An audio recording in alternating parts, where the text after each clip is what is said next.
trying to have a conversation with you. I'm trying to have a conversation with you. Are you listening? Do you hear me? 'Cause I'm trying to have a conversation with you.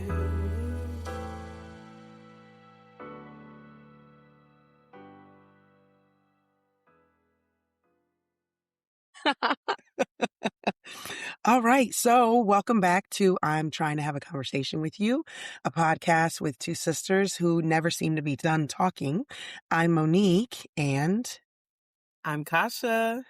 today we are super excited because we also have Arielle with us, and we are going to get into an amazing conversation with her today. I am so excited. Just to tell you a little bit, I met her through my other co-host, Tyler, the podcast Street Tales, my co-host there. This is his cousin, and I met her at his wedding. We all went to this beautiful destination wedding in December and immediately vibed with her.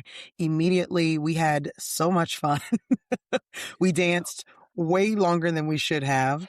We drank way more bourbon than we probably should have, but we weren't driving anywhere. We were walking in the snow, so it was good. And she just had such an energy about her. She was such a just raw and real person too. And I loved that about her instantly. And at the wedding, I asked her, will you be on our podcast? We hadn't even started it yet. And I was like, hey, so will you be on our podcast? So it is. I'm like, yes. What am I saying? So it is such an honor. And drum roll, she is our very first guest that we've ever had on our show as well. So excited. Yes, you are. Yeah, really? Yes. Oh, It's always just been me and Ooh. Kasha. So this has just been, I'm excited, and it's been in the making since I met you, and I'm just happy you're here. So thank you. Thanks for having me, guys. So we always started out just being like, what's going on in your life today? How are we looking? How's everybody doing today? Kasha, how's your life? I am vibing. I am on a bit of a vacation. So I'm vibing. I know that we're going to talk a little seriousness, but I just feel very peaceful, very great today. That's good. No responsibilities. I do have to pick up children, but that's later. She forgot she had kids for a minute. Right now. She was like, I got no response. Wait, I do have kids. Never mind. I understand that vibe because I am also vibing. I have some time off from work. We are relaxed. I'm rejuvenating. I have been doing cleaning my house up and deep cleaning it and doing all the things you can't do when work gets in the way. I'm planning my next vacations because for those of you who don't know me, I am a professional vacationer that works on the side. So I'm always on to the next. Right now, I'm trying to figure out how I can orchestrate going to Turkey in 2027. But yeah. Ooh. I love this. I do. I feel like we're the same person. Yes. I love it. Yeah. Why can't this be a job? Like, I'll travel all the time, but we just got to get paid. We're working on that. That's why we started this podcast. When we get it going, this is what we're going to do. And then y'all could travel to new places and do your podcast there. Yeah, podcast on location and right off the vacation for a business expense. Oh, there you go. Oh. When are we going to Turkey? 2027? Let me add it. Add it to the calendar. Oh, I'm telling you, I have a friend that travels all the time, and anytime she's going somewhere, she's like, and she slid me one for Turkey. And my husband's a little nervous because he's like, I don't know, in the climate that things are right now, I don't know if we want to go to Turkey. And I'm like, in 2027, it might be over. So far from that. Positive thoughts. Right. Like your husband's my husband. Yeah. I'm like, it'll be about the moment. Right. Like, it's probably not good right now. Yeah. We're not talking about right now. We're not going till 2027. So it's fine. How about I'll reserve it and we'll get our deposit back if it's still going on. Can we do that? Amen. When? Priceline will give you your money back. They'll be like, yeah, you didn't want to go no more? Never mind. Yeah. It's actually probably a good thing you're not going right now. Yeah, really. So how are you living, Arielle? What's going on in your life today? Oh, so good. I did a kid drop off. We survived this morning. That's a good thing. We were on time. Depending on what people's on time is, that's fine. A win. We're not going to ask that. Did you call it on time? We made it. Yes, we made it. When? I feel like we made it to school without crying. Oh. And I did not get I a love that. door slammed this morning. I didn't know a 3-year-old could slam a door. Wow. They can. They can. They can. And the door hinges are about to come off. Uh-huh. But Yeah. then that would be difficult for me to put her to sleep. You know, it's like I Yeah. gotta threaten something that I can, you know, go Follow along through with. Yeah. That's the word. Yeah. see. So I don't know what I'm gonna do yet. But I didn't get the door slammed. We were happy. That's a good thing.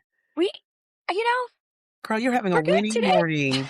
It's a win. That's a Congratulations good to one. you. Thankfully. My sister Because I knows went to what church that's like. yesterday. Won't he Oh. do it? Okay. I haven't been to church in a long time, not to bring up that, but I went to church yesterday, and I'm gonna say it's because of that. And I'm There here you for that. go. Won't he do There it? you go. I always say, that's my saying, won't he do it? When something good happens, I don't care if it's, we got to school kind of on time, won't he do it? Yeah. We did it. Everybody was happy. I feel like there was no fighting. We sang songs. You know, sometimes we just need a little hype music. Hype It's not every music. day, because some days she doesn't want to talk at all. Oh, A 3-year-old. She's her dad's child. Three-nager. I've never heard that, a three-nager.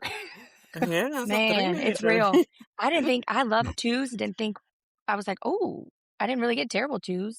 Same. 3's going to be great. When my son hit 3, I was like, square up, because I'm tired of you. Literally. Square up. I'm tired of you. I don't know why they say terrible twos, because I'm like, they were No all right issues. at 2, 3. They I were was not. like, Awful. Awful. My sister, this is what she does for a living too, is she is a pre-K teacher. Yeah. That's what I said. 4 and 5-year-olds. I love that. You are a saint. You're a Oh, saint. thank you. I didn't know I only needed one child, but Jesus knew that one was good, and then I could love on every other child. Yep. As my own, you know? Yeah. You are a saint, and I love you because you can do the job that I cannot. Girl, That's all I gotta say. I was a substitute teacher like a month ago in kindergarten, and I called her and I was like, I got a headache every day. I can't do this. I'm gonna go back to being a cop because I feel like it's better. This is crazy. Oh, baby. I was hanging on for dear life every day, Arielle. Every day. Like, how can they take us out? But they do. They do. And it's like, I'm gonna win. Right. Whether you like it or not. That's right. Anyway. But you had a good morning this morning. But we had a good morning. Singing, no door slam, and you got there on time. Because that's what we're saying. Won't he do it? I love it. So let's jump into today's episode. I think it is something that people don't talk a lot about. But I love that was one of the things, like when me and Arielle met, we talked about a lot of stuff. And this was one of the things that we kind of touched on. And again, her being so just a real person and unapologetically a real person and saying, this is what it was, and this is how I got through it, and I'm not less of because of. So it was just amazing. Today we are talking about birth and postpartum, specifically the postpartum depression part that can come to a lot of women out there. And it's tough because every birth postpartum journey is so uniquely different. And it starts in pregnancy, really, because every pregnancy is different and takes a different toll on the woman. I will say all the time, I had what I considered an amazing pregnancy. I was sick for the first 3 months. I was like, it sat right here the whole time and it would just not come up. And I was like, this is crazy. And then on the couple occasions that it did, I would puke and pee on myself at the same time. And I was like, You're like, man, this is winning. This is winning. Creating life. I'm having a baby. Yay. Yes, this is what I always wanted. Yes, I always wanted this. So, but there are women who had hard pregnancies. There are women who, I have a friend, she was pregnant and they said, we got to do a C-section. The baby's not thriving. And now we got to transport your child to a whole nother hospital and put it in a NICU. You had a C-section and you can't leave. And then Oh my when God. when you do get out of the hospital, you can't stay with your child. And there's so many layers to birth and postpartum and the hormones that people experience. And I just want to point those things out because we are going to talk about our journeys. And I don't want anybody to downplay or think that it's downplaying whatever their journey or what their experience was. And please acknowledge your plight. Don't think, well, I didn't have what they had, so mine's not as big of a deal. I think that's what a lot of times can lead into postpartum depression and lead into some of the issues, the fallout afterwards. So I just want to give that caveat to say, please be gentle with yourself, ladies. Yeah. Understand that our bodies were built for this. Our bodies were built to make babies, but our minds and our society has changed so much that the way we birth children, the way we rear children, the way we do things after we have children is very different. So whatever you're going through or whatever you're experiencing, if you're listening, just know that it's yours and it's okay. And give yourself grace, and you're doing awesome, and ask for help to people who are willing to help you. So, Absolutely. we're going to talk about the beautiful, the messy, the real. We're going to talk about how postpartum is not always glowing and magical like they put on Facebook and Instagram and TikTok and all those things. And we're going to really talk about the nitty gritty of it. There's some great parts too, wonderful parts. We all of us wanted to be moms. All of us thoroughly enjoy being mothers, but there's some real parts about moms. Like we've said in previous podcasts, for those ladies who are like, I love everything about my child. They are so amazing. You are either heavily medicated or you are lying because sometimes I look at my son and I'm like, square up, come out in the yard. Square up. We don't do this because you keep playing with me. We're going to get real today, and we're going to have fun with it too. So, I just want to I touched on the fact that I met Arielle through my other podcast partner, and there was just an instant connection. And I wanted from the moment I met her to have her on our podcast because I feel like her perspective mattered so much and was such it was just impactful. That there's no other way to put it. It was just very impactful. So can you tell me first what you did before you had your child, because I thought that was such a big thing. Yes. Well, first we had so much fun, and we We need did. him to get married, like have another wedding, Yeah, and let's just keep having a wedding every year. Tyler, I'm down let's for just that. work on that, please. We'll talk to And him. let's pick a new place, like Turkey 2027. It's on Tyler, Yes, you know? I like how you think, girl. See what I I'm mean? like, ooh. I like that. So before I was a mom, I worked in emergency medicine. I am a registered nurse, but I am now a retired to stay-at-home mom, CEO of my house. There you go. But yeah, I worked in emergency medicine, and then I did aesthetics, which is like your Botox, pretty much anything to make a woman or a man feel good about themselves. I love And it. I love that as well. And then I worked for a year after having my daughter. And then I realized that I needed some time for myself because things were just getting a little sideways. I get it. I get it. So let's You know stop what I for a mean? minute there and talk about being in emergency medicine and being a registered nurse. Like, I want to have you on our Street Tales podcast to talk about that in detail, because I feel like y'all are part of the first responder family, because that's wild what y'all have to deal with in there. But what does a day in the life look like for a registered nurse? Were you in the emergency room? Yes. So I worked in the emergency room, and I loved it. Like, I loved my job, and it was really funny. I'm going to backtrack because we'll have to talk about that if I'm on something else, but I'm just going to say it was really fun working in emergency medicine because you see something new all the time. You never know what's going to come through the door.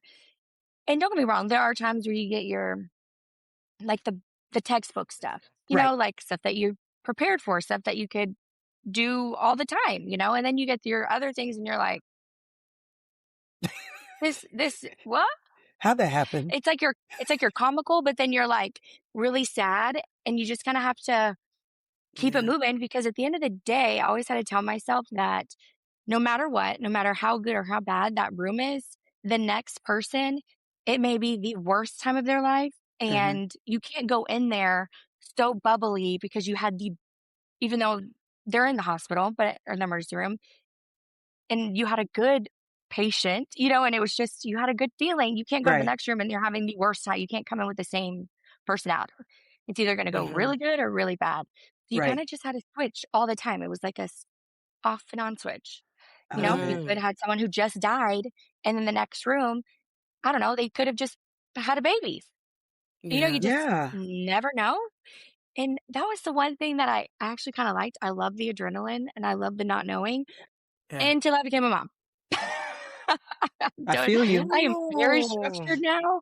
And I will say I thank my husband every day for not having to work in that way. Now I work Mhm. in a different way Yes. because after becoming a mom, children and taking care of children, it it's different.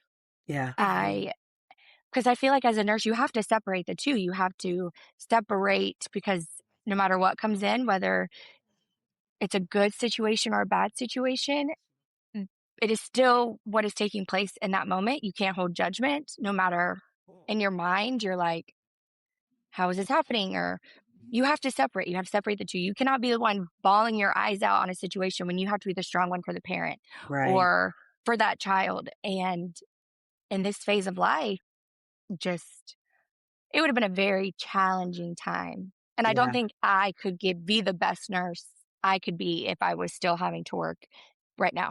Yeah. Mhm. Because I a lot of emotions. yeah. Mhm. Yeah, I can't even Yeah. imagine because Yep. I know that was exactly what I experienced when I had my son, and then going back to being a cop, I was like, "Ugh, I'm not gonna be the same cop because Mhm. I am now worried about coming home to him, and I'm now like that call that I would have gone to, that child abuse that would have been able to be compartmentalized, there's no way I could have Mhm. compartmentalized that, Mm-mm. you know? Yeah. So I can definitely hear and respect that. Yeah. Yeah. Or like the moms, and you can't choke out a mom waiting. I mean, You can. You you can. can, but It's you get what I'm frowned saying? Like, upon. Yes. exactly. It's So, illegal. like, I feel like before I had her, I thought a lot of things that just didn't come out. Right. Yeah. I don't think it would have been the same at all, Mm. actually. No. No. And I, I hold a lot of questionable things. I'm not the perfect parent by all means, but I'm None of also us are. like, what Right. in Mhm. VHELL just took place? Like a lot Right. of things Yeah. that I think about, because I will say, being in emergency medicine, you remember a lot of things, but you also don't remember a lot of things. But the things that stick with you are the things that make you a better nurse. Yeah. But those are Mm. your things that you learned from. So those are a lot of times your cases that you would hope to just put in a box and never remember again, but Mhm. those are the ones that change your life. And I Right. Mhm. will say, saving an adult or losing an adult is very different than having a child. And so that was never easy for me. So Right. if I Mhm. lost a child or if I was having a difficult case with a child, that one always hit hard. Right. And even to this day, I can literally, I'm not kidding, name every single bad case I had with Mm. a child. But as an adult, I could not tell you every bad one. But Right. every Right. kid, absolutely. And Yeah. that's where I'm Wow. like, I cannot keep doing this cycle as I'm also dealing with my own things as being a new mom Yeah. in this time, Yeah. Yeah. which is challenging. Yeah. So I'm with you. I'm with you on I that. love it. Kasha, anything? No, I'm just listening in. I mean, I don't have the experience of, working in like first responder or anything like that. So my only experiences the times I've had to call on parents who were, abusing children, and I'd had to report those things.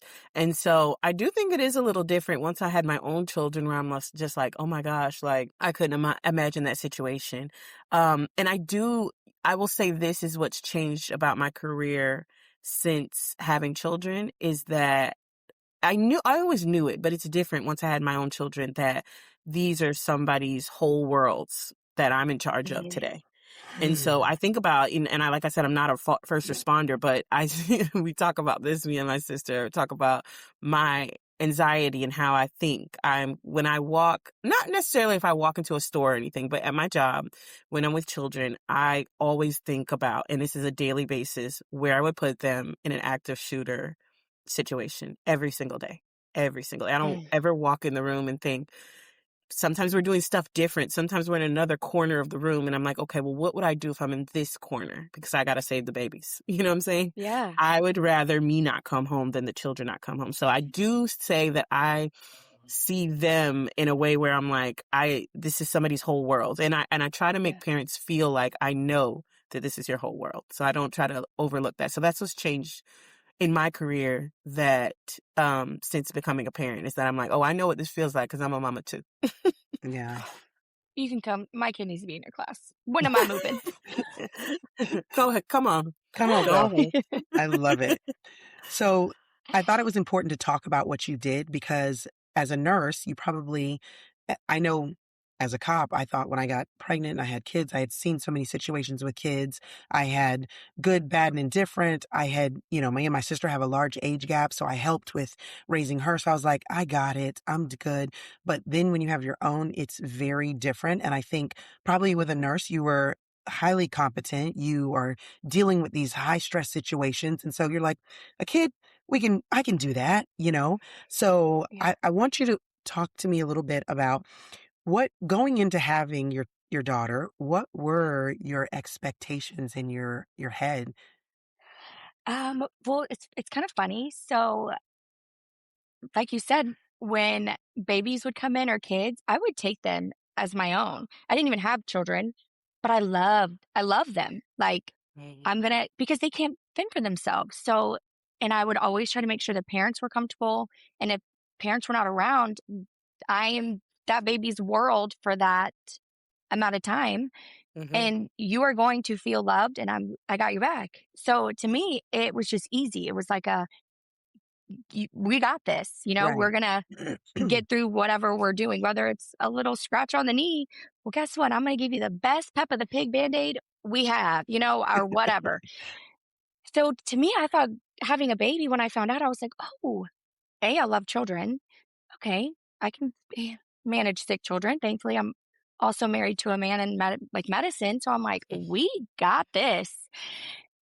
And then, you have to put your own baby in a car seat, which is wild because I put many kids in a car seat or giving them handoff. And all Right. of a sudden, it's like out the window. I Yeah. don't know how to put a kid in a car seat. I am terrified to drive in a car. And Yeah. I'm like, well, okay. I shouldn't say this out loud because all my friends have kids that are older. My sister, my nephew, and I've been in the car with them driving. I'm like, I can never hit.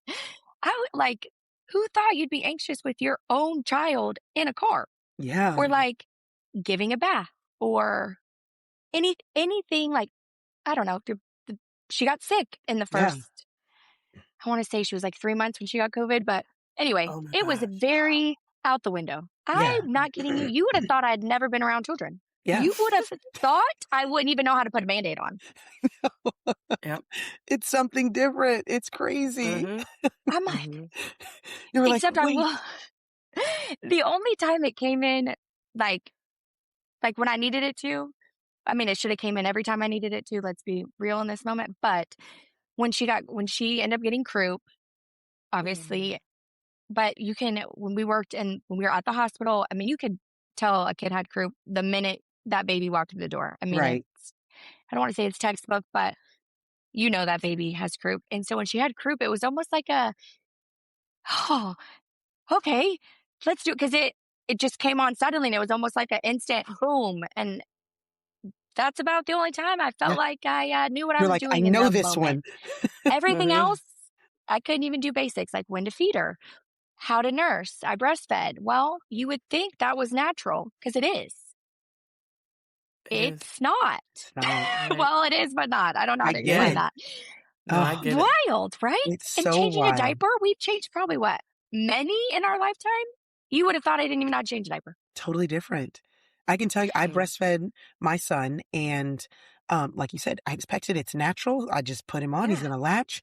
And my milk wouldn't come in. He was losing weight. They were threatening to put him in the Yeah. hospital. I called my sister bawling one day. I was like, I don't know what to do. He's going to go to the hospital. Yeah. And she's like, take a breath. I'm on my way. I'm going to come over there. And my sister literally like helped me get him latched on. And she's like, this Yes. is what you're going to do. You're going to latch him. As soon as he comes off, you're going to pump every single time until your milk comes in. And I'm like, okay. And mind you, I'm like, I went to calls where people were shooting at me and I'm like, ah! And she's like, you're fine. And 3 Yes. days, in 3 days, doing what she told me, he gained 13 ounces. He didn't go to the hospital. And I was like, Yeah. okay, I can Yeah. breathe. But I get it, girl. You're Yeah. like, I don't Yeah.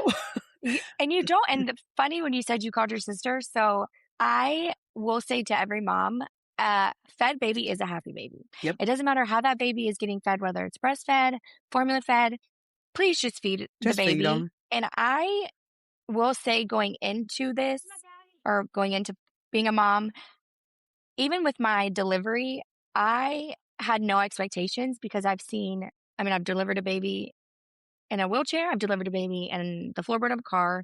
And like, I have seen things just go wild. Right. And I know that's hard to to think like, okay, Arielle, are you really gonna have this baby? It's your first baby. And but I had no expectations. I just wanted whoever was around to please just keep my baby alive. Like, Yes. please just keep us safe. But anything else, I don't care how she comes. I'm gonna pray it comes the natural way. But if she doesn't, we will be okay. I just want her safe. But back to what you were saying about the nursing thing, also, I thought it would just come. And I don't want to talk negative about anyone in their Of profession, course. but I will say my labor and delivery nurse was the most phenomenal nurse I had ever had. She was phenomenal. And my Awesome. doctor, we can get into that later. It was phenomenal. So then going in to after you have your baby, Yeah. you think Not it's so going to get much. the same care. Mm-mm. Absolutely not, but that's okay. It's all right. Thankfully, when I get home, I'm stressed out because I don't even know how to work the pump. Not the same pump. Anyway, doesn't matter. I call my girlfriend. We FaceTime. So she is on FaceTime. She was actually in Texas. Thankfully, she had a baby 3 months before me. I love it. Her husband is literally with the camera and I'm FaceTiming her. And my husband is close by because we're literally trying to teach me how to nurse. This is her I third love kid. it. So, she's like, all right, girl, She's this is do easy. this. And I'm like, oh, okay. She's like, you just got to get comfortable, and I learned to breastfeed on a FaceTime. That's amazing. I learned to use my pump on a FaceTime. That is So hilarious. I'm very thankful for that friend That's who what just went for it. That's reminds me of like when we were talking about the nursing thing. I struggled with my son. He's my oldest. And I didn't understand then because I was just so novice to the situation that he had a bad latch. And so me Yeah. just trying to I'm like, why does it hurt so bad? Like I called the hospital. They had the lactation specialist. They had all the situations. It wasn't getting better in a sense. And so we have a very close family and we do believe in a lot of natural things. We see them as natural, feeding babies and such. And I just struggled and my dad was here to help me with the baby and be like, oh, let me hold him for you, this, that, and the other. And I think I was crying or something like that. And I was like, I just can't do it. I don't know what to do. And he says, baby, I've been around a lot of women who breastfed. I'm not going to touch you, but I'm going to show you what you need to do. So I go and I'm like, I have my son and I'm like, put it in. He's like, this is what you're going to do. When he opens that mouth big as you can, you're going to put the whole nipple in his mouth. Just put it in his mouth. Just go in there. So It's true though. he's like, I'm not going to touch you, but just put it in. So I waited. He's like, no, his mouth's not big enough. Wait till his mouth get big. So his mouth is like all wide then. And I stuffed it in and it was like I was like, oh my gosh, this is much better. And You got that that's good what latch. pulled me through. That's what pulled me through is that like my dad, and I Way always to say go, this funny Dad. thing. My dad taught me to breastfeed. And he's like, That and is he the did. best. He It's grew the up with a best. lot of women who, and at that time they Yeah. breastfed in front of everybody. So he's like, I Yeah. saw it before, so I know what this is. And he did. He helped me through that. So, having that support is just wonderful. And it doesn't matter who it comes from, obviously. No, No. And I feel like the more comfortable like they are with it, because I mean, no, like you said, your dad obviously never breastfed, but he'd been Yeah. around it, so he owned that conversation. He's like, "We are going to do this, and you are not going to fail." And it's almost like Yeah. you get like a sense of like okay. at ease. I don't know. Like she got on the phone and was like, "This is what you're going to do," and I'm like, "This is Yeah. what I'm gonna." It's almost like a robot. Like, yeah, Yeah. this is happening. Yeah. Okay. I love And that. it worked. It Yeah. works. Yeah. Yeah. So, But I did also supplement. I did do formula because mine took a week to come in to that. Mm. And so I will say I I did see a lot of moms always feel like they were failing because their milk didn't come in time.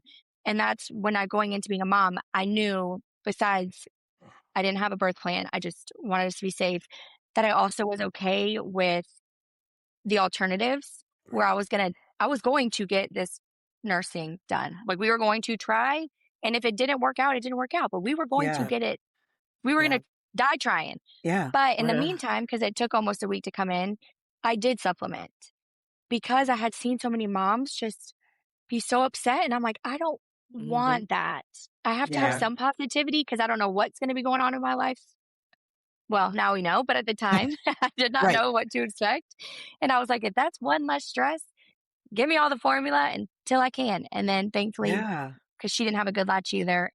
And then after that week, she was like, nope, give me that face, girl, and I give me your love boob. Let's FaceTime. Thank I goodness love for that. dads and friends. Yes. Yes. And I will say, I just want a PSA announcement. Ladies, if you have to breastfeed, if you have to formula feed, if your milk doesn't come in, if you are just not up for it, because breastfeeding is another job, like Arielle said, a fed baby is a happy baby, and you need a Amen. happy baby when you're running off of little sleep, little food, your hormones are all over the place. Give yourself grace and feed that baby whatever you need to feed them. Mm. I love that you said that. I want to go back a little bit. With your pregnancy with your daughter, was it difficult? Was it easy? What would you have categorized it as? Well, to me, I thought it was hard. Kidding. No, it was actually easy. I had a very easy pregnancy. hmm I didn't have any morning sickness. I didn't throw up. The only time that I was uncomfortable with food is when I had acidic stuff. So don't eat pico. That was a bummer. So anything that Mm. I did not like with my pregnancy, because all the food that I loved, I could not eat. hmm So that was Mm. a big change. So I think I had salsa and like pico, all the things, and I did not. It was not good. So I Yeah. just didn't eat it. And that's the only time I had nausea. I was pretty active. I did swell towards the end. I'm talking, mm, you should have seen them legs and them feet, y'all. I had to put them up. I was talking like hitting a deep, like indenting of Oh, wow. fingertips into my Yeah. ankles. Um, and the only thing I will say that was very challenging, but only because of myself, because I love food. hmm I love food. I plan trips. I'm going to tell you what food is to eat in that trip. Like that state, Girl, whatever. we need Like to that's how I travel together. plan it. Like I'm going to go and sightsee, but I'm definitely going to try whatever they need to try. Yes. So when I was pregnant, though, I could not eat meat, and I love meat. All I ate was meat growing up. Meat was at every meal.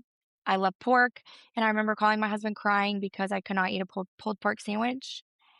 And I remember him like trying to keep it together, but you could tell he was trying not to laugh on the other end of the phone because out of all things I could be crying about, it was because I couldn't eat a pulled pork sandwich.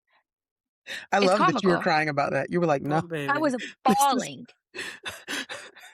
the I mean, it emotions was are like so big when you're pregnant, though. so big. Yes, And they so, are. well, it was almost like I couldn't eat chicken already at this time. Like the smell of cooked chicken, out. Like it's not happening. Meat, it just wasn't. It just Girl, was not satisfying. no, Mm. The smell. I It could was like not eat meat anyway. either. Really? Nope. We like literally the first 3 months I could not cook in our home. We could not go to restaurants because the smell of meats. Ugh. When Literally. I got to where chicken, could not eat it my entire pregnancy. And I Yeah, I remember that. loved it. Like when I got pregnant, I was like, when I get pregnant, I'm going to eat chicken and broccoli. I'm going to be super Yes. healthy. I'm going to do all Yeah. the things, da da da da. About As you tell. 3 weeks into being pregnant, I was like, just bring me a bag of bagels from Panera Bread Mm-hmm. because that's all I can Literally. eat. It was Mm-hmm. obnoxious. I could eat, the good thing is I could eat fruits and vegetables my whole pregnancy. That's it. No meat. That's all I wanted. No. Like at the very end, I got where I could eat like ground buffalo of all things. Crazy. Oh. Um, I didn't try but that. Maybe I should have tried that. right. But nut, fish, chicken. If the first like 3 months, if Frank ordered a steak, I'd be like, I dare you, because I'm gonna throw up in your Oh, plate. It was dang. awful. Yeah. And I'm I also going to test literally, you. Like, you're going to tell me you're going to eat a steak, but I can't eat a steak. no, you're Homeboy, you not. better just not come home tonight You better stop. or go eat it some. I'm Mm-mm. telling, remember chicken grossed me out so much that I worried once I had him that I wasn't ever going to be able to eat it again. Yes. Dang. Same. And I was devastated that this pulled pork sandwich was never going to be the same. Sorry, I love pulled pork. I actually always, I love okay, I'm you just for going to, that. this side. I always for my wedding I love pulled pork and I love macaroni and cheese. That a girl. Like those two things and chicken. Like they were like, that's Arielle Yes. when I was going to get married. Funny, I married a guy, it's really kind of comical, who does not eat pork. Oh. And it was just Oh. even more, I think, funny in the moment that I'm calling him crying about a pulled pork sandwich because He's I like, should have I called don't him and care. said it. Yeah, and said it was like a piece of chicken or a steak or something. I don't know. Right. He was pretty much raised vegan, so maybe I should have said some beans. Anyway, he does eat meat, but at the time, I think that was why it was more comical because he was Yeah. like, okay, like, but man, you are crying about this. But yeah, Yeah. same. I only could eat fruits and vegetables, but I loved salmon. So much Oh, salmon that after I had her, it took me over a year to be able to eat salmon again because I Oh. ate it almost every day. Oh, wow. Almost every that day. don't You're make like, it I'm 3 done. though. But that was it. That, vegetables, and the funny thing is I didn't eat a lot of vegetables prior to pregnancy. Like I would eat like your standard, but like give me a whole bowl of mixed veggies and I'm a very happy, happy, happy mama. I love it. Baby was going to be happy because I was happy. And then a Yeah. smoothie. I would order smoothie. I kept tropical smoothie, tropical smoothie, Mm-hmm. tropical cafe, Yes, ma'am. whatever. I kept them in business. I was there every day, sometimes twice a day. And so much so that my husband looked at me and was like, okay, so you do realize you can make smoothies at home for the fraction of the cost. Mm-mm. I They said, it's don't not taste the same. exactly. That's what I said. So I said it's not the same and I'd have to make it. So then I will say my husband did come in then and he made me my smoothie every single day. I think mainly Oh. because he saw that credit limit, every day just to get I know. He was like, littler. what? And he's like, out of all the things you can't anyway. And I'm like, we're not cutting out smoothies, We're so you not. better cut somewhere else because it ain't gonna be that. I don't know what you want So to every do. day, because I worked up until I was 31 weeks pregnant, Nice. and I will say he made me my beautiful, lovely, and I was on night shift, so I did night shift nursing that whole time. And Oh, he made me a smoothie every single time. I love it. I was like, well, thank you for that. Yeah. But you're only doing it for yourself. But I will say that's great. And it tastes different when he made it. It didn't taste the same when I made it. Yeah. So besides Oh. that, I did have, it's funny, it's already out of sight, out of mind. I did have a subchorionic hemorrhage and it's a Mm. little bleeding in the placenta. And so I Mm. bled a lot. So Oh, it's kind of, I don't want to say it's funny, but it's more common than not. Like a lot of times you may have it and your OB doesn't even mention it because it's actually okay. I had Mhm. one OB, long story short, makes it sound like I jumped on OBs. I was going through insurance because my insurance at the time, I did not have OB on my plan. Mm. Nor was I a don't need very that. excitement. Hi, I'm here. I'm Fun night in Hawaii. I pregnant. got engaged and yeah, it was fun. So I had to change. So I had OB that I was like, I just need to be seen. I just need to be checked out, and then while insurance Right. was happening. But long story short, I had a lot of bleeding. So a few times in the beginning, I bled a lot. So to me, I was miscarrying because you see a Mhm. gush of blood and you're like, oh my gosh, this is awful. And so my first OB, not saying anything negative, but he knew I was a first time mom. And I do think some OBs just want you to know that it's okay, but also they don't want you to put blame on yourself. So Right. he was more of like, do you need to go on bed rest? We will be on bed rest. Cause it's almost like some moms would, let's just say I did miscarry her, even though if it was meant to be, if or it wasn't meant to be, that's okay too. But Right. a lot of moms would be like, well, what if I stopped working? What if I would have rested? What if, Mhm. but you shoulda, coulda, woulda all day, and the Mhm. baby may not have stayed. And so Right. he was more of like your safe OB. And personally, I didn't need a safe OB. I needed realistic Yeah. because for me, I'm not going to lay in a bed. I'm very early on. And if this is how my pregnancy is going to be for the however long it's going to be, this mentally is not, I don't think, okay for me Got personally. it. So he was okay with putting me on bed rest. So then by the time I got to my second one, he looked at me in the face and was like, listen, I've given blood transfusions with this. The baby's been fine. This is okay. And I've done a lot of things. And the baby and the mom always, not always, but they survive. It's okay to have bleeding. It's okay for certain circumstances. But as a mom that's never been pregnant and a mom who had no idea what this was, as soon as you see a whole gush of blood everywhere and it's constant, you're like, this is bad. Yeah. And then Right. he looks at me and he's like, listen, I'm gonna be honest. If that baby was gonna stay, the baby was gonna stay. The baby wasn't gonna stay, wasn't gonna stay. And that's all I needed to Mhm. know. Because at Right. the end of Mhm. the day, it's your body and your baby. And if the baby's gonna make it, baby's gonna make it. So I Yeah. also Yeah. want moms to know that things can and cannot happen. But I also think moms get so dead set on I need this, or what is it my fault, or what could I have done differently? And at the end of the day, you could have done nothing different. Yeah. Mhm. And the outcome could have stayed the same. And I think that was when I've obviously being in emergency medicine, I realized and learned that things can happen, the unexpected, and it will be okay no matter Right. what it is. Yeah. I guess if that is, I could have probably made it very short of what I just said, No. but that's the only No. other I thing on my pregnancy that I had a lot of bleeding. And so I thought I was miscarrying about, I don't know, every other day it felt like up until Yeah. like 25 ish weeks, I want to say. And finally the bleeding subsided. And then everything was fine. And I thought that was wild. He said Yeah. it's common and most moms don't even know they have it. wow. Mm. Is that crazy? Mm. Very. Very. Crazy. But anyway, I was And like, I think a oh little bit that of that. Lord. well, no, I think too it's important that people realize that like when you were like every single day I thought I was miscarrying and that's a mental toll that Hmm. moms Yes. I think dismiss as just like, okay, this is just part of being pregnant and things like that. Because every day you're almost going, oh, do I need to grieve my child? And Mm. gosh, Mhm. that's scary. And I think that's something Yeah. else that like as moms, we have to realize those things that happen in the course of that pregnancy can sometimes start us down the journey that Yes. happens on the latter Mhm. end. So Yes. Mhm. I do want to get into that and ask you at what point, when you had your daughter postpartum, did you realize it felt different than you expected it to? Yes. Um, so I will say with my pregnancy, the only bad thing is I had her at 41 weeks and one day homegirl did not want to come out. She That was said, all. She wasn't it's coming. And nice I was in here. induced because, She was at really 41 weeks, you're saying, now priority. But anyway, but to answer your question, that was probably the only downfall. She wasn't coming out. And she she was said, sunny side. It was a very long labor.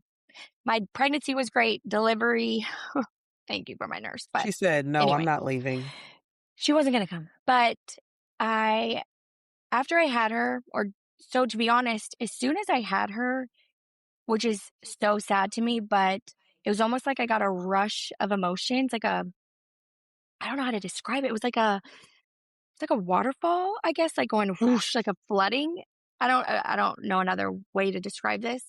And I did just labor for so long. My epidural did not work. So much so that I actually, right after I delivered her, I was able to get up and go to the bathroom. And I think my nurse was even like, "Oh," because she was like, "Oh, you need to go in a wheelchair." And I'm like, "No, I can move my feet. I told you it wasn't working."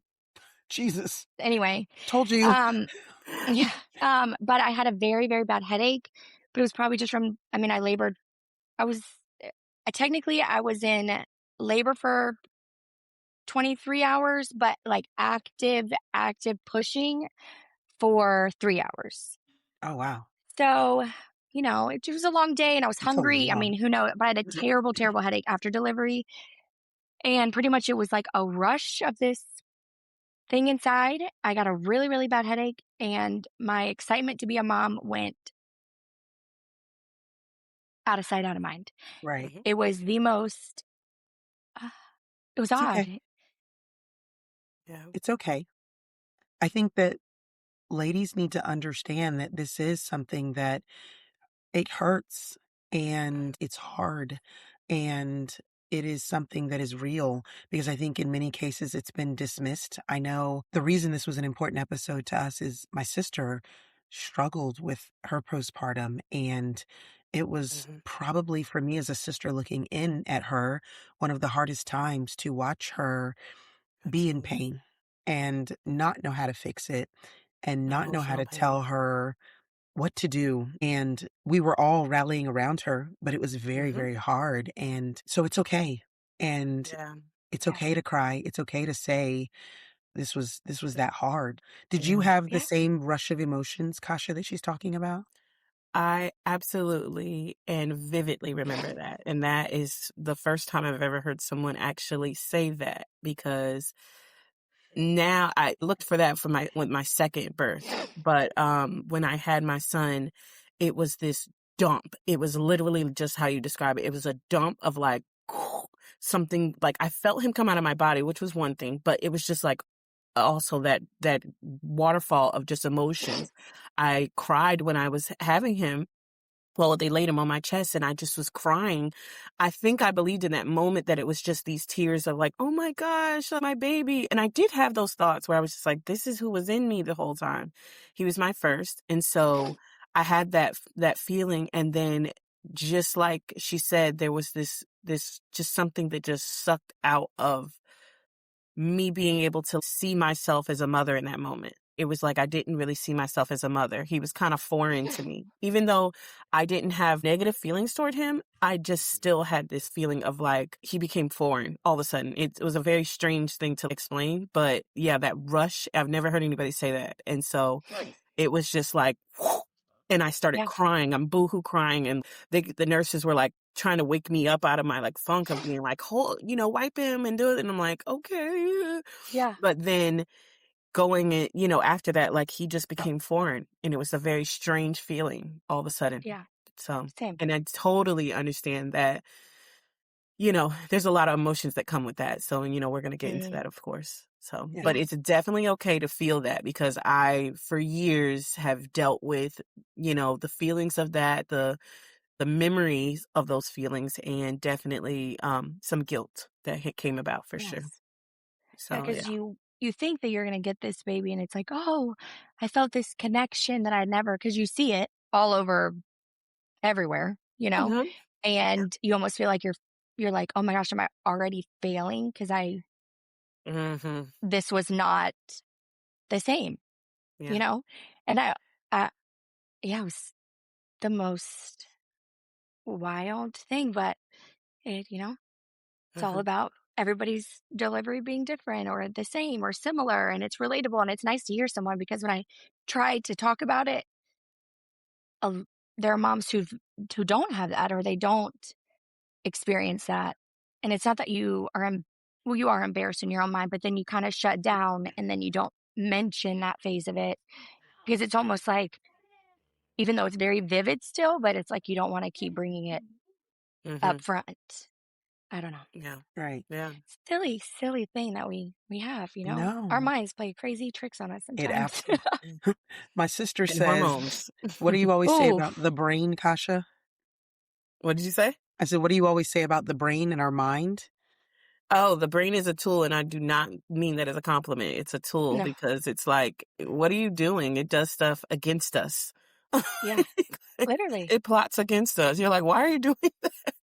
I So always yeah. I always tell people that being a mom is not hard. If you think of it like just simple tool, being a mom Right. is not hard. What makes it challenging is everything else that fits into that role. Like Right. in the beginning, you're on no sleep, Mm, which even then, if it wasn't for the hormones that were also playing into that, being on no sleep for a few hours, that would be a little challenging. I mean, everybody's been on no sleep and then you have to rally with before kids, but then you add those hormones that are like a never ending roller coaster. Hmm. And then you add everybody else, like your outside world coming in and you're scrolling or your friends or your family and everybody has an opinion. Yes. mhm, And it's then you're nursing or you whatever. It's like that's what makes being a mom challenging. But if mhm, you didn't have any hormones or any other that, like being a mom is so fun Yeah. mhm. and it's, you know what I mean? Like, and I mean fun, like before we met friends and you can mimic behavior and they could slam doors at, in the morning because they're not ready to get up. But like, even then, it's like, it's still so fun. But if It is. I didn't have these random roller coaster rides every day, I feel like I could even handle those slamming doors Right. Yeah. better. Mhm, Like, oh, 100%. you mhm. want to slam that door? All right, girl, we're going to get in some music today. We're going to do some cha cha because I feel like that's what you're trying to do, slamming that door. But then other times, those mornings go a little, words are said differently, Yes, Yeah, they are you yeah. know? because we're But I human and hope, we do have hormones. yes. My biggest regret is not getting help sooner. Yes. Mm, And I want to lead into that because it sounds to me that like both with my sister and with you, symptoms started really quick. mhm, And Mm. I think this happens with a lot of ladies that when those symptoms start happening, you immediately start trying to mitigate them away and say, and think there's something wrong with you in that mhm, moment. And so that in many cases leads to that delay in getting help. So I do want to talk about that, but I want to ask, and this goes to both of you guys. Um, mhm. when you were going through the hormones or the roller coasters or what you were feeling in your head, what did it feel like internally versus what people saw on the outside? Hmm. Do you want to go first, Kasha? Or do you? I can go first. I think initially I wanted to look like I was the best mom ever, right? And I have this thing that I say to people now that I say very freely now. When I brought my son home, Terrence had to go out and get something. I'm not sure what it was, but we had like two couches. And I remember putting him in this bassinet, putting him on one couch and going to the other side of the room, the other couch, and kind of just looking at him. I was afraid of him. I said to people, I'm like, I was afraid of him. It was like what could happen that I was in charge of him. That all hit me at once. And this was the first day we brought him home. So, it was funny because we were driving like 20 miles an hour on a busy street because he was like, it's my first date with a big Dodge Ram. Nothing was really going to happen. But he was like, not my baby. But then, like I said, he had to go to the store and get something. But I go across the room from the child and I'm just sitting there like, he still was foreign to me and I still felt afraid of him. I felt like there was a lot of things that would be blamed on me if anything went wrong. I felt like I didn't really know what to do with him. 2 weeks that lasted of me being afraid. And then one day it clicked where nobody could do anything good enough for him. And that was another thing that was like fueled, like by that postpartum depression and anxiety. And I add the anxiety in because I think that gets overlooked sometimes where, oh, there's just the depression. You feel sad about it. And there's a lot going on in that situation. I did have a lot of support, but I think probably about week 2 or 3, I started having the breakdown. And like I said, we have a very close family and they started to see that I wasn't what I was appearing to be. And I think a lot of people, maybe for that generation and stuff, were saying, oh, you got the baby blues, which, I think that is like your hormones are getting back in order, but it was not baby blues. I think back on it as it truly, truly psychosis. I really was dealing with psychosis in a way. I had dealt with mental health issues on and off in the past, but I did. I experienced psychosis and I definitely was trying to muddle through it and do it. And at the time I was staying at home and I was trying to be perfect in that way, but failing in a lot of ways. And so I think I was trying to look that way, but I think for my closest, they easily clicked in. I mean, one of my best friends at the time was living in Alaska, and I would call her and I'd be like, oh, but this is, and I could hear in her voice now, I could hear now where she said, Kasha, that doesn't have to be that way. Because I had all these plans and these perfect little things that I needed to be done, and the schedule was to a T. And she's like, Kasha, I could hear that, like, are you okay? You know? So I think I tried to make it look good on the outside. I was not doing a great job, though. I will say that. And Arielle, what was your experience with that, you think? Very similar. The outside is always going to look good because you can always make it work. It's like a fight or flight. And then my family wasn't around, so you never want your family to worry. And Mm, I feel like at the end of the day, it's almost like, well, someone's got to do it. mm, Like I know I have to care for this baby. I'm going to feed this baby. I'm going to protect this baby. mhm, I may not have any connection yet, but I'm who who else is going to do it? And then on mhm, the inside, it's like I always say it's like a bad dream you can't wake up from, but you're living in it daily. But then you you always keep a straight face. Like I always say now that to my daughter, she's 3 and she only knows me as a superwoman. And I feel like kids, babies, no matter what, they don't need to see you melting down. They don't need to see you having a bad day yet. They don't even know how to regulate their own emotions. And I'm not trying to mm, say that she won't ever see me cry or won't ever do this, but there's a time and a place when I can help her understand feelings and emotions in a better way. But if I'm losing it, I don't think that's even the right way to show my own child how to handle things. Yeah. And so on the outside, everything was peachy, peachy. My husband worked a lot. I was home by myself a lot. And I didn't want him to worry because he was providing. I was able to stay home. Like, can it really be this bad? I'm able to stay home right now. Right. What am I upset about? And how you said your friend was in Alaska. It's funny because my best friend in Texas, she'd call me and she ended up surprising me on my birthday. Was it that year? No, it was the following year because she would only, so the following year, she Oh, actually surprised me on my birthday. So it was a little over a year because I did not have depression or anxiety before I had my daughter. And I was a very go-getter. I mean, I travel nursed. I Nothing phased me. It's crazy. We lived in this crazy world, but that wasn't gonna happen to me. right. Like don't go down dark alleys. I'm like, yeah, it's a dark alley. That wouldn't happen to me. It was wild the Right. things that I thought before being a mom. Right. I'm not going to a dark alley now, let's be real. It's crazy the life we lived. But and then I would talk to her and it was so isolating. I had really like I was the only one doing anything for her. Like my husband would try to help with night feeds, but at the end of the day, because I would pump, and so at night he would try to get up with her and do a bottle so I could sleep longer. But at the end of the day, I'm nursing, so I can only go 6 hours. So no matter what the day is, I cannot go longer than 6 hours of straight sleep, even if you wanted to. And before I had kids, I'm like a 10, 12 hour sleep to function on a good day. Like I Right. need sleep. Right. Eight Oh, hours, we're making it. So if I'm running on literally now no sleep, no sleep. And my husband would try, but if I heard her, I was up. It right. was almost like he would try to get to her, but of course we had the monitor. She was at the time like in our room, and it was almost comical. So eventually he just stopped because I was gonna get up anyway because Right. he couldn't do it.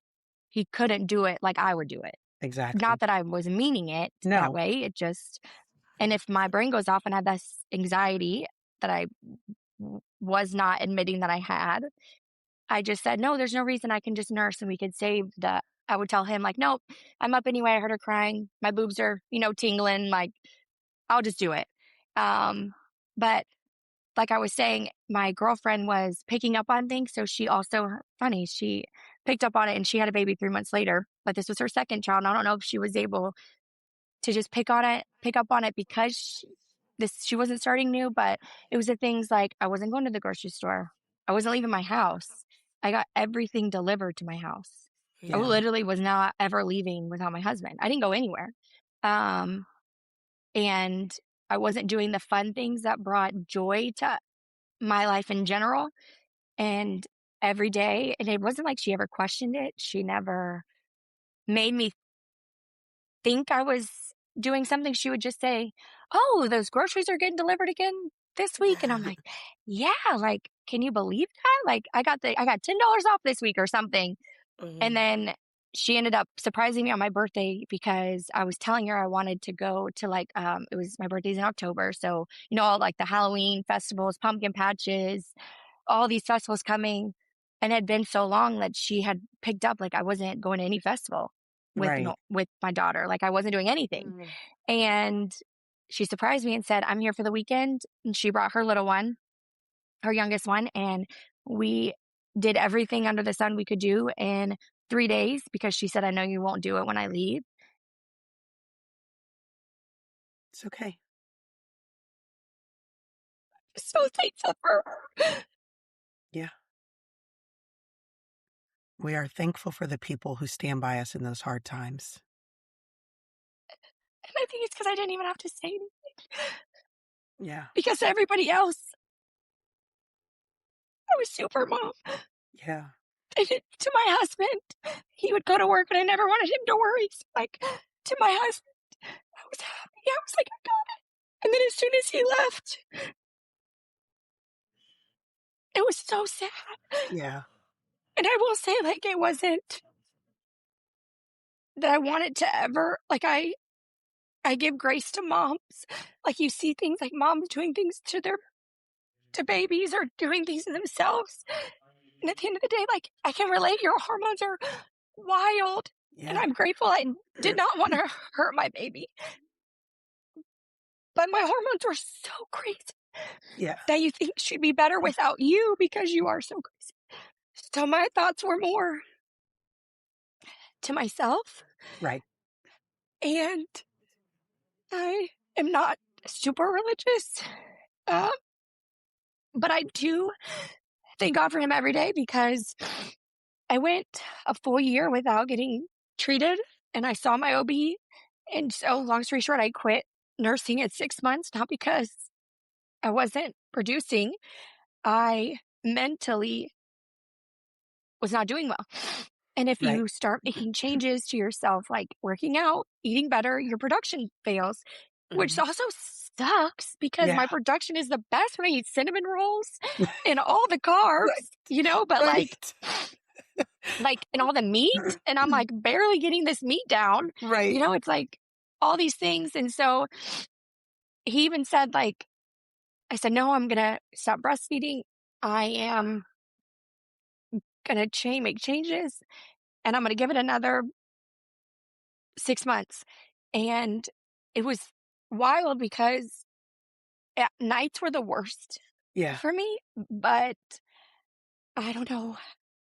I can't explain it, but I swear it was wild. I'd get in these weird moments and something would happen, like would start crying and she would need me, or something would happen with where I had to get up and take care of her. And I would thank him every day because if it wasn't, I'm not sure if like, what would have happened. And Right. I think even my OB was like, "That's incredible." And I'm like, "I just don't know how to explain it because I can't describe it." Right. But he showed up in ways that I can't explain, and Right. I'm forever grateful for that. Yeah. So then, after a year of me battling all those things, I went to my OB crying, and I said, "I can't do this anymore." And he said, "You are normal. There are more women like you than not." Yes. Yes. And so I sought treatment, not only at home, but medical treatment. Right. And it is okay to It get help. And is. I hope women know that. Yeah. I would say, I the thank you for, again, being, so candid about it, because I think that's the thing that people think: the guilt, the shame, the pressure of I should be happy. Um, all these things that moms don't talk about, the the pressure that we have of social media, where the social media part makes pregnancy and birth and having those children look perfect, and they hide all of these things that are going on behind the scenes with these moms. It's just, I love the fact that you guys were so candid about what you were feeling and what people were seeing and what you actually needed versus what people thought you needed. Like, people say, oh, it's just baby blues, it's just this. I believe there are people who have baby blues. I will admittedly say I had baby blues. I did not have postpartum depression. I had hormones adjusting. I didn't have these feelings that you guys are talking about. And my heart breaks for you guys, because I know the realness of those emotions, though, because I'm looking at it through your eyes. And it's just incredible that, people do wait so long, because there's so much stigma around it, that, Mhm. oh, I'm supposed to be this, I'm supposed to be happy, I'm supposed to be these things, and nights are hard. You're alone a lot when you have a baby at first. All these things that are just, they're rough. So I love the fact that you are telling people what you need to understand about postpartum depression. So I know that you talked about with your OB that you did treatment, but was your treatment therapy? Was it medication? Was it lifestyle changes, or was it all three? And can you speak on those? All three. I did lifestyle changes first. I I stopped nursing, which I will say caused another issue, because then you're like, I thought it was going to be the best option, which it Right, ended up being in the long run. But in the moment, you can nurse and you can provide. And now I'm asking my husband to pay for formula when I could provide. right. Um, but in that moment, I stopped nursing. I started working out every day. I took out alcohol. I stopped drinking any alcoholic beverage unless it was like a dinner. And I literally made myself a priority, but also my baby. I know that's hard to say. Like, at this point, I think I had a 6 months old. Like, how do you make yourself a priority? Mhm. And I'm like, well, at the time I wasn't a priority. I was crumbling. Mhm.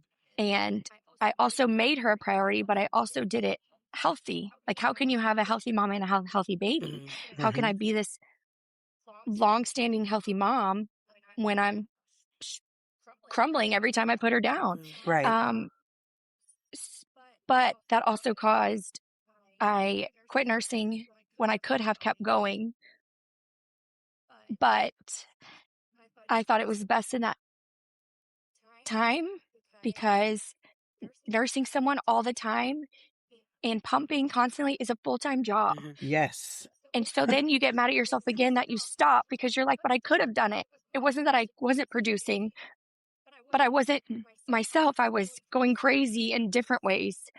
And so looking back, would I've stopped again? I hope so, because where I'm leading to now is I did that for a while. And then after doing that for another 6 months, I got treatment with medication, which I will say the first one may not always work. Mhm. And that was hard for me, because being in the emergency room and working as a nurse, I always said, why won't they just take the medication? If it doesn't work, it doesn't work. Try again. And it's it's so easy to say. Mhm. Right. And now looking back, and I'm like, it makes sense why they don't, because it's a trial and error. And sometimes these meds have, side effects or adverse effects. And I'm on my third medication.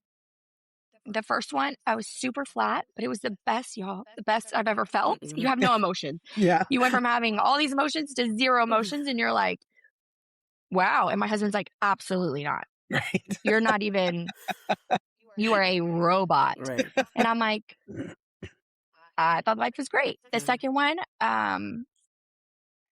which was challenging, that one, I touched on a little bit. I did have odd, weird thoughts prior to my daughter, but I was able to, the big man upstairs somehow always came through. Mhm. Right. But this medication did not do well. and I ended up having suicidal ideation. Thankfully, my husband was home, but so that was my second one. And then my third one um, has been good. That's good. No, No. I appreciate you sharing this emotion. And it's funny because like for me it's not funny, it's just peculiar in a way. For me, I guess I've had a lot of my family members and friends just stand by me in that way and definitely be empathetic towards me, but a lot of them didn't have these exact situations. And so hearing you talk about it, I'm like, wow, like this is just like, for me this was like 12 years ago, but you brought this back in my head where how fresh it still can feel and how raw it could still feel. Yeah. I'm so thankful that I had that support and that I got delivered from that in sense.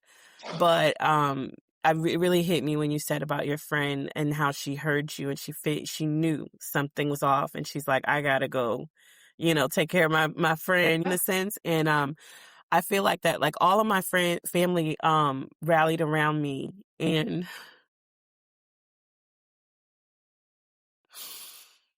I really appreciate that. And that's something that built a immense closeness with my family who was already close. But, and I can never get through this without saying this, but the way my dad was with me, the way he stood by me was something that I will never be able to. He was already a good dad, but to me, like the way he stood by me was like something I could never repay him for. I saw him in a different way. Like sometimes, like when you're young, you see your dad, you're like, oh, dad. But now he became a different type of hero for me. And Yeah. there was times that he was working at the time still. He was before he was retired, and he could have made a lot of money sometimes. And he would call and say he wasn't working that day. And I'd say, well, Dad, and he goes, oh, there was no workout, baby. There was nothing going on. And he would lie just so he could watch me and this baby. And so that's like hearing you talk about your experience and how you have to put on a show a little bit. And you realize like I didn't have those feelings towards my baby, and I do understand how, like I said, I categorize it as psychosis. It was a whole different personality that came out, a whole different version of Yeah. me, and the thoughts that I thought were just deeply different and than I ever had been. And coming from a person who did struggle with mental health, that was the worst. And so just all of everyone rallied around me. And I would say Terrence, who he caught a lot of the brunt because he did live here and I was lonely. And when you said about the night, it was just like he's sleeping to get ready for work. Sometimes he was working late. And like you say, you appreciate the fact that he was making that sacrifice to make sure that we could start out this family where I could take care of this child. And he didn't even understand it. He didn't even understand it fully, but sometimes he would just spew it out to people who were not receiving me well. He's like, well, is she going through that postpartum depression, y'all? Leave her alone. So I do appreciate him trying to be educated and trying to be supportive of me in that time. And I have a lot of guilt.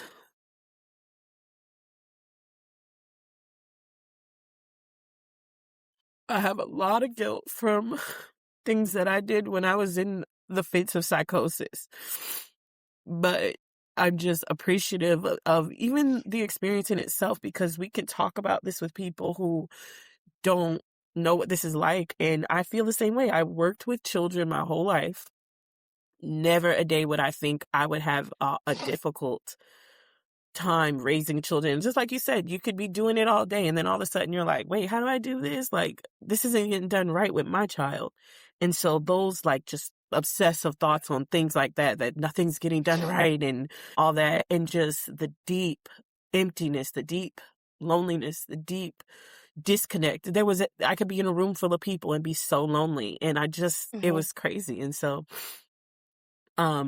it's just crazy, like now, like being on the other side, but it's still, those emotions can be raw. And I appreciate everybody, and I appreciate that your friend was there for you and she could see through you. And I love that there's some people who you can't hide from.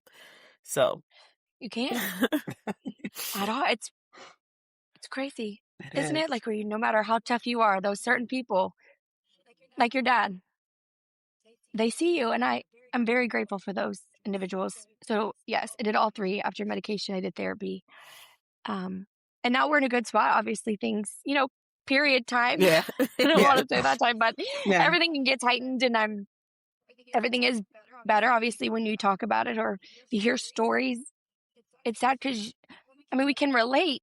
Now, although I can't relate into the same aspect, but I can relate in the way of like, I'm thankful I wasn't in that low because everybody's postpartum depression and anxiety is so different. Mhm. And I feel like you can't rate them. Mhm. What is mild or moderate severe to me is not the same for anybody else. Agreed. I had severe anxiety leaving my house. That could have been my own, like, no one else may have that, but it was my worst. And I think that's what gets people is that they try to compare it to everybody's when it's like, no, everybody's different and it's okay. But never judge Yeah. someone, never judge a mom, whether they did the worst of the worst in situations, especially in that time frame, because I have a lot of understanding in a sense. I'm not saying that is a good, I don't know, I don't really know how to word that Right. properly, No. but when I see things Right. happen, I'm like, oh, sweet girl, I wish you had those people. Yeah. Like, you just wish she had that. Yeah. Or You're you not wish she saying got help. you're not saying it's okay, but you can see where that path, if not um, with intervention, Mhm. with your Yes. friend, with our dad, with our mom, with your doctor, it being you feeling comfortable enough to walk in and say, I can't do this anymore. Without those things, you don't know where your life would have led. So Yeah. it's not giving an Exactly. okay. I Yeah. think that's what I'm It's understanding from you in empathy. that It's Yes. instance. empathy because Thank you you. know where they've been. You know exactly what that's like. I mean, I did the same thing Yeah. too. I stopped breastfeeding at 6.5 months. I had so much guilt for that, but I had to do that because, like you said, that was another layer. It was just that much harder, along with everything Mhm. else. I'm like, I cannot be attached to being the only source of feeding this baby every few hours. Like, I couldn't do it. It was Yeah. another layer. Because it is a full-time job. It Yeah. is. Full-time job. And I give props to all the moms that continue it out Mhm. and do it. Mhm. And I think they are the biggest blessing. And I think also moms who don't have the struggles after postpartum with the depression and the anxiety, I also am like, that is a blessing. And Yeah. I love that. And that, like you said, like I do feel guilty. And people used to always laugh, like, you always take videos and pictures. And I love to have everything documented in a way. And I documented meaning because there are things that my husband remembers that I do not. Mhm. And there are Right. pictures I don't even remember. Yeah. And so I use that for like my memory Mhm. Yeah. because there's a lot of things I don't remember. And if I even look at the picture, I'm like, like it was Yeah. such a bad time. Mhm. Right. And I think that's why I rely on pictures and videos because it gives me that in the moment I may have been struggling, but dang, my baby was happy. Yeah, exactly. That is true. That is so true. I That is have so true. I have the issue with pictures now. I had a really bad thing that one of my phones it didn't upload all the pictures when he was a baby, so I missed a lot of those things. But I have this thing now I could see in my eyes now when I look back and I see those pictures of me when he was a baby, and I'm like, oh, I could see you were lost. I could see in the pictures. Mhm. So it's interesting. And like you say, every pregnancy is different. Every woman is different. All these things. One Mhm. of the things is I think everybody was bracing for impact when I had my daughter, which was 4 years later. And I was I was like, oh my gosh, here it goes. And one day me and my mom kind of had got into it about something about bottles and, oh, you're supposed to do this and do this. And at this point I had my daughter and my son's, Mhm. getting close to 4. And, I, got frustrated with her and I started to cry. And, my dad, he swooped in, of course. And my dad swooped in and was grabbing me and holding me. And I said, Daddy, I just don't want this to happen again. Like, please don't let this be again. And he said, it's okay, baby. We're here anyways, you know? But that wasn't a total different experience. And like I said, I have that guilt because I enjoyed the baby, situation with my daughter a lot differently than my son. I really got to enjoy. I mean, she had a better latch with breastfeeding, so that was another thing. That was something else. But I enjoyed those baby moments so much with her, because I didn't even have it. It was totally different, and I didn't even think that was possible. I just thought, oh, you had it the first time, it's gonna happen again, and it never happened. Yeah. And so, you know, it was just, that was, I was thinking in that moment, I got into it with my mom about some bottles, and then I was like, oh, it's happening again. And it wasn't. It was just a moment that we were, you know, and my hormones were getting back in check probably, but, it's interesting because it can always be different. And so there is definitely hope, because I was very afraid of that for sure. Yeah. Mm-hmm.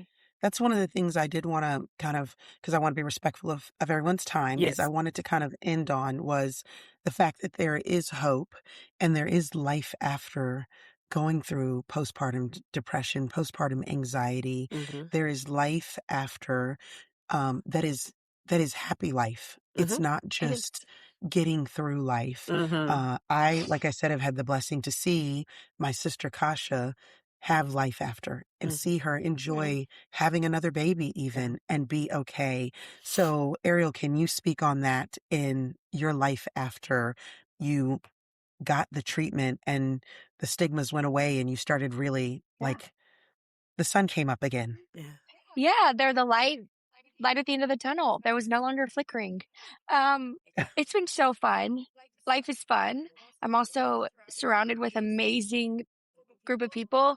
And even when I was still living in Arizona, I did meet a friend, and we ended up, I feel like you meet people that when you're supposed to. Yep. And I always say, like, they show up when it's needed. And so after getting the help I needed to be a better mom, because, you know, you got to take care of yourself too if you're You trying to take care do. of a baby. Um, life is phenomenal. The only thing is, I personally, we are not having any more children unless the good man upstairs comes in. I understand. Only because I was blessed with one. I wish I would have gotten treatment sooner. So what I will say is, please, anyone needing help, please get treatment, because I think because I extended and went for so long Right. and had things that happened, and when I spoke to my OB literally said, it's 50-50, girl. If you get another one, it will maybe be the best pregnancy and you'll get this life, or it could always get worse. And personally, if I could have it all laid out, I will not risk it, because I right now it's so good, and I have a very happy, healthy baby, and I will not risk it for the possibility unless the big man upstairs comes in and said, well, I have this life for you and this is what you're going to do. But with that being said, life is good. I just hope other women get support or reach out when they know something doesn't feel right, because I promise you it's okay. Yeah. It is okay. And don't worry what anybody else is going to say or think. And if you do worry, they shouldn't be in your circle or your corner anyway. They aren't your people. Yeah. That is Absolutely. 100% true. I am very grateful for my OB. I'm grateful for the people who came up with medications and therapists, and because I did go through therapy. I'm grateful for all those people, because I feel like it is a group effort, especially when you're trying to make it a long lasting, foundation, because you also are raising a human. They don't just get out of your house at 3. Like, bye. Bye. You want to be strong. And right now I am a superwoman, and my daughter will always think I am the best right now. So, and I have superpowers. Absolutely. And that's okay. And I just want to speak on, you were saying like, this is, we decided that only one, and I don't want to take a chance. I think that's something that ladies, unapologetically make decisions for your life that is best for you. Yes. And if you think that maybe I want to have another kid and I can handle it and you want to try it, do it. If you Go for say, it. Yeah. this is the one I'm going to have, I don't want to potentially go through this again, then don't. Yeah.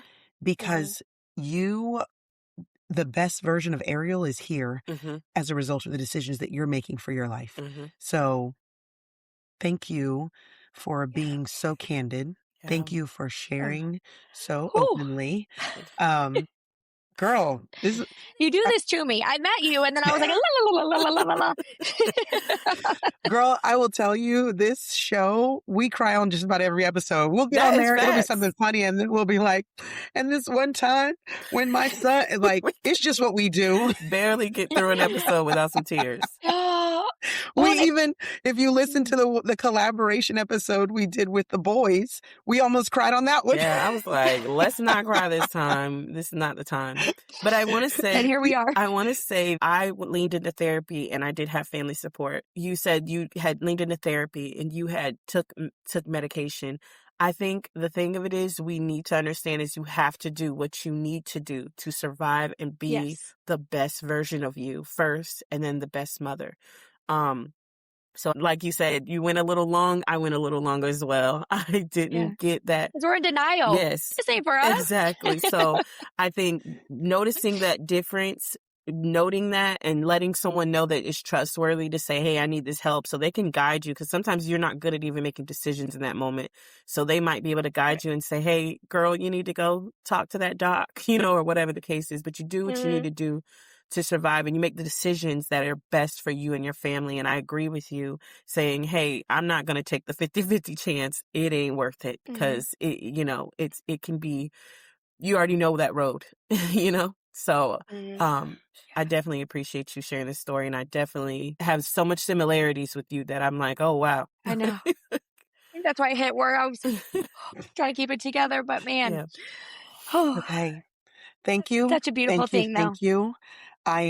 This episode was so much better than I thought it was going to be. Yeah, for sure. Thank both of you because Kasha, you shared your story, but Arielle, first podcast under your belt, girl. I know. You killed it. Oh, you killed it. And our first guest.